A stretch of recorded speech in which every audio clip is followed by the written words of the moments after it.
The derelict hung in the asteroid field like a forgotten monument, its hull scarred by centuries of micrometeorite impacts. Aurora's scanner pinged with interest as she maneuvered her salvage pod closer, her experienced eyes taking in the ancient vessel's elegant lines beneath the cosmic weathering. "Chester, you seeing this?" she transmitted to her partner, who was working the far side of the debris field. "What have you got?" came his crackling reply.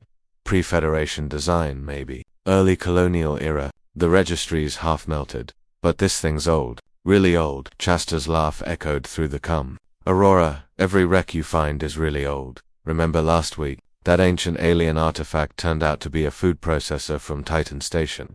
She grinned, despite herself. "This is different. I can feel it. Your feelings don't pay salvage fees. I'll be over in 20. Aurora had already begun her approach when the impossible happened. Running lights flickered along the ship's spine, weak, intermittent, but unmistakably active. Her breath caught. Dead ships didn't light up.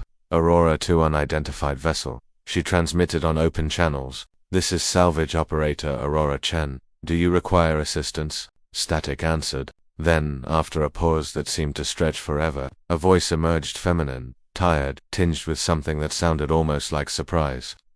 Human, after all this time." Aurora's pulse quickened. An active AI, those were worth more than any scrap metal. "That's right, I'm human. Who am I speaking with?" "This vessel's designation is Meridian's Hope. Primary AI consciousness identifier Lyra status. Critical power reserves. Warning, primary systems offline. Life support, offline. Propulsion, offline. Time since last refuel, 647 standard years." 647 years. The number hit Aurora like a physical blow. This ship had been drifting before Earth had even joined the Federation. "Lyra, I'm docking at your port airlock. Don't be alarmed. There is no need. Human Aurora, I am beyond salvage. My fusion core requires specialized fuel that hasn't been manufactured in centuries. My builders, the Varenthi, are extinct. Even if you possessed the resources, you could not possibly let me worry about that." Aurora interrupted, already cycling through the airlock sequence. The ancient mechanisms groaned but complied, a testament to Varenthi engineering. Inside, emergency lights cast everything in amber. The corridors were pristine despite the centuries, designed for beings taller than humans. Aurora moved through the ship with reverence, her boots clicking on floors that hadn't felt footsteps in longer than most civilizations lasted. "Your environmental suit readings indicate you are comfortable," Lyra observed. "That is, unexpected Varenthia atmospheric requirements were quite specific." "Ship's been vented for centuries," Aurora replied, making her way to engineering. "But don't worry, we'll fix that too." "You speak with remarkable confidence for someone facing an impossible task." Aurora found the engineering bay and stopped, staring. The fusion core was massive, a beautiful piece of technology that put modern reactors to shame. But Lyra was right. The fuel injectors were designed for a specific isotope blend that no one had produced since the Varenthi vanished. "Chester," she called. "Get over here. Bring the emergency fusion pack and your entire toolkit." "Aurora, what? Just trust me." When Chester arrived, he whistled low at the sight of the ancient ship's interior. "Okay, I take it back. This is actually impressive, Lyra. This is He's going to help me get you running. I have already explained," the AI said patiently, "that my fuel requirements are incompatible with standard fusion pellets." "Yes," Chester interrupted, already scanning the core. He glanced at Aurora with that familiar spark of mad genius in his eyes. "But not incompatible with a little human ingenuity." Over the next 4 hours, they worked. Aurora jury-rigged adapters while Chester recalibrated the injection sequence. They bypassed burnt-out relays, rerouted power couplings, and performed engineering miracles with nothing but determination and duct tape, the universe's most underrated technology. "This will never work," Lyra insisted, even as they loaded the modified fuel cells. "The molecular structure is wrong. The combustion temperature is insufficient."